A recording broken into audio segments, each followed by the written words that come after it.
Back in his early years, the boy absolutely loved this tree. I mean, he played with it every single day. He'd climb all the way up to the highest branches, eat the apples, and whenever he got tired, he'd just take a nap right there in the shade. And the tree? It loved playing right back. It was this beautiful relationship built entirely on pure joy and connection. Time goes by, and the inevitable truth sets in. The boy grew up, and he just stopped visiting. Those daily play sessions completely ceased. This shift is super critical to the story because it marks the tree's very first experience with real loneliness, just waiting around for a boy who had simply outgrown his favorite play space. When the boy finally does come back, he's looking pretty sad. The tree excitedly asks him to play, but the boy's like, I'm not a kid anymore. He wants toys. And to get toys, he needs money. Now, the tree apologizes for not having actual cash to hand over, but it immediately offers a solution. Pick all of my apples and go sell them. The tree sacrifices its fruit entirely just for his financial gain. And the boy gets exactly what he wants. He grabs all the apples and leaves happily. But the tree was sad. The boy didn't stick around to play or even keep the tree company for a minute. He just took the resources he needed and vanished. He never came back after picking those apples, leaving the tree completely isolated once again. So one day, the boy returns. The tree is thrilled and asks him to play, but the boy brushes it off, saying he doesn't have time. He has to work for his family now, and he needs a shelter house. Think about that for a second. He is asking a literal apple tree to help him out with real estate. And staggeringly, the tree tells the boy to chop off all of its branches to build that house. The boy does exactly that, and once again, leaves happily. Let's actually map this depletion out. In his youth, he took the apples and then the branches.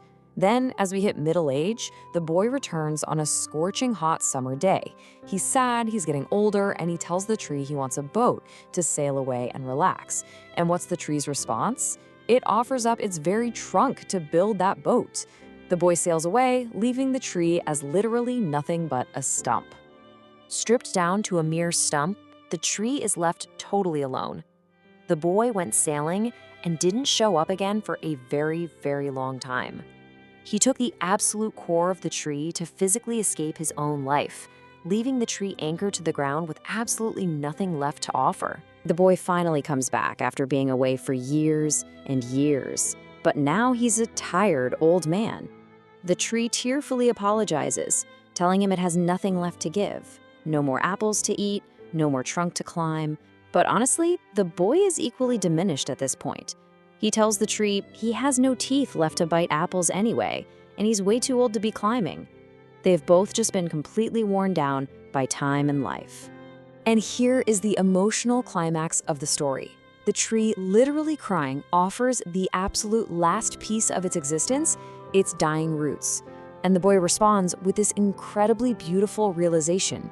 He says, I don't need much now, just a place to rest. Good old tree roots are the best place to lean on. He doesn't need wealth or some grand escape anymore. He just needs rest. So he sits down, and the tree smiles through its tears. As you've probably guessed, this isn't just a story about a botanical tree.